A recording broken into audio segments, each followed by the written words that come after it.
बहुत समय पहले की बात है। एक विशाल राज्य में लोग सुख शांति से रहते थे, लेकिन वहां एक भयानक राक्षस का आतंक था।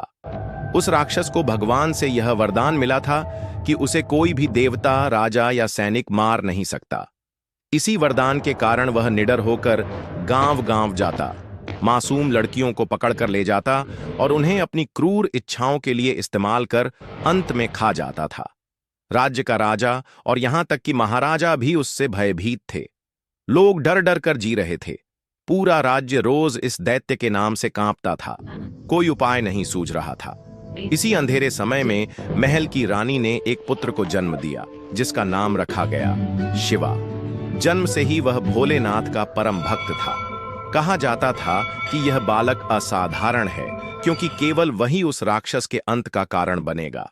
शिवा बड़े होने लगा और कम उम्र में ही उसने धनुष, तलवार और युद्ध कौशल में अद्भुत दक्षता पाली। लेकिन सबसे बड़ी शक्ति उसे अपने भक्ति और आशीर्वाद से मिली। जब राक्षस ने फिर से गांव की कन्याओं को पकड़कर ले जाना शुरू किया, तो पूरा राज्य डर से कांप उठा। तभी शिवा ने प्रण लिया, अब यह अत्याचार नहीं चलेगा। जब तक मेरी सांस है, यह राक्षस किसी मासूम को हाथ नहीं लगा सकता। एक रात शिवा ने प्रार्थना की और महादेव का आशीर्वाद पाया। उसके माथे पर त्रिपुंड चमकने लगा और हाथ में दिव्य त्रिशूल प्रकट हुआ।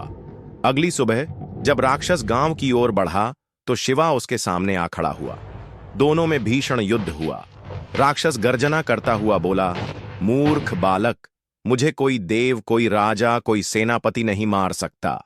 तुझे क्या लगता है तू मेरा क्या बिगाड़ लेगा?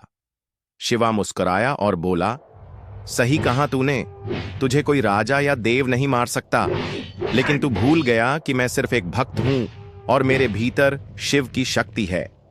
इतना कहते ही शिवा ने महादेव का नाम लेकर अपना त्रिशूल राक्षस के हृदय में घोंप दिया। वरदान टूटा। राक्षस तड़प तड़प कर वहीं ढेर हो गया। राज्य पर छाया अंधकार मिट गया।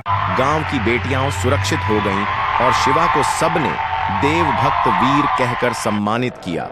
और इस तरह भक्ति और साहस ने वह कर दिखाया जो किसी राजा या देवता की शक्ति से संभव नहीं था।